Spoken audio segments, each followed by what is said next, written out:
Low volumes, and I think really a lot of the market sidelined ahead of some key risk events coming up later on in the week. The main risks are out of the US. We do see the FOMC meeting tonight, and we are expecting to see the Fed continuing on its tapering program, so another $10 billion of quantitative easing. And of course, just watching the first quarter GDP numbers, where the numbers are expected to come in at 1.3%. That would be down from 2.6% previously.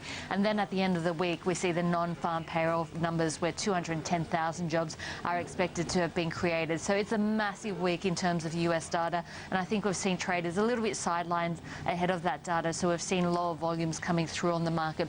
In addition, China's on holidays tomorrow as well as the day after, the 1st and the 2nd of May, for the Labour holiday, so that's going to see lower volumes around the region. And I guess here domestically we saw those defensives very much falling, and in particular the market just looking at valuations versus earnings growth, and really it was the banking sector and consumer staples which were in focus there. Having said that, we saw some stellar performances throughout the day from individual stocks. OceanaGold was up by almost 10% during the session after a record quarterly earnings.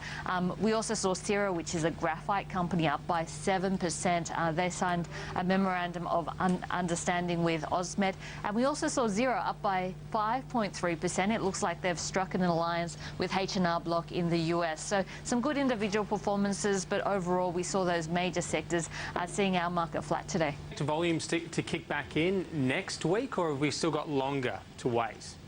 I think we should see volumes kicking back in ahead of the big banks paying dividends, or three of the big four banks paying dividends, and that's going to be a major one, and also banks coming out with earnings. So we'll be watching ANZ coming out tomorrow, and then we'll be watching NAB as well as Westpac coming out next week. So it's going to be a massive couple of weeks for the banks. I think the market's just a bit cautious at the moment. In addition to that event risks that we see on a macro basis around the globe, we also see markets getting a bit jittery around valuations versus growth. So we are seeing a bit of a pullback in terms of the bank and the consumer staples areas at the moment. And it's been an amazing run. Yesterday we saw Commonwealth Bank, we saw Westpac as well as ANZ hitting an all-time record high. And we also saw Woolworths hitting an all-time record high. And of course, by the end of the session, all four of those stocks were lower. And today we've once again seen a bit of a pullback in those stocks. So it has been a fantastic run, but the market now just questioning valuations versus growth.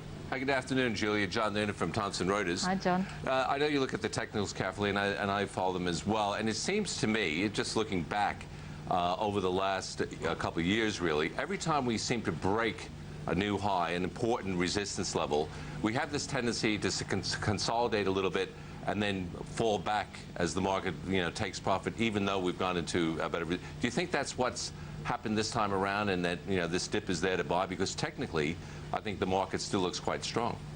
Technically, we're still holding some key support levels, and that's important for the market. But as you mentioned, John, once again, we've reached those 6-year highs for the market, and once again, we're seeing the market becoming jittery. And we've seen that a number of times. So if we have a look at a chart for the S&P ASX 200, this is a 30-day chart. But if I just change that maybe to a 2-year chart, this is what it looks like. And you can see every time we've seen a new high being reached, we've seen a pullback, new high being reached, pullback, high, pullback, high, pullback, high, and we're seeing jitters on the market again.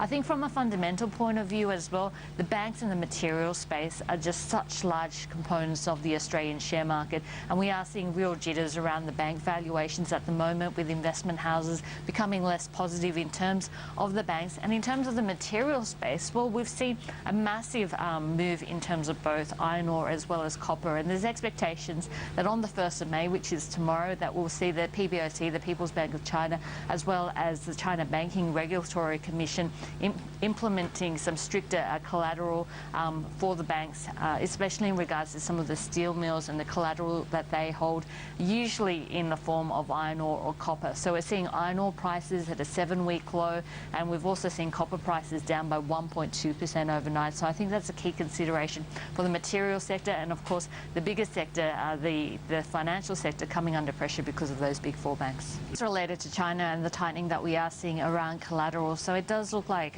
Chinese banks are requiring more collateral from the steel mills in order to get loans. So instead of a 20% collateral rate, they've increased their margins to around about 40%, and at a time when the actual commodity price is decreasing. So we've seen iron ore prices as well as copper prices coming off sharply. So that's put a lot of pressure, and of course that's in line with China's policy to try and reduce the overcapacity in some of those heavily polluting industries as well as those loss-making industries. So it does look like the steel industry is being targeted there, and that's led to weakness in both the iron ore as well as the copper price. So we'll be watching to see whether these new measures will be implemented tomorrow in China. And of course, if we have a look at the Shanghai Composite, over the last 10 sessions, 8 of those sessions have been negative as well. So we have seen quite a negative couple of weeks in terms of the Chinese stock market, and that's at a direct odds to the Australian share market, where we've seen 6-year highs coming through for the Aussie share market. So those commodities under pressure, and it's really about the tightening monetary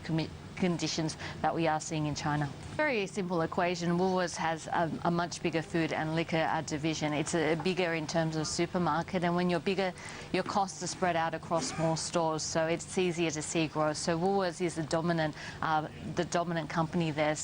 But if we have a look at these two companies, I think the real concern is the valuation, and the fact that Woolworths trades at a growth valuation at a PE ratio of around about 20, and yet is seeing single-digit growth in terms of earnings. And there's a bit of a disconnect there. We've seen a very strong performance in terms of the share price for Woolworths. In fact, the stock's up around about 10% in the year to date so far. That's compared to Wesfarmers, which is actually down 3%. So Woolies has been not only outperforming Wesfarmers, but also outperforming the market, which is only up 3% in 2014. So we did see the results slightly coming in below expectations, but you know, both Woolworths as well as Wesfarmers, very mature companies in their core market of food and liquor. So the fact that we're seeing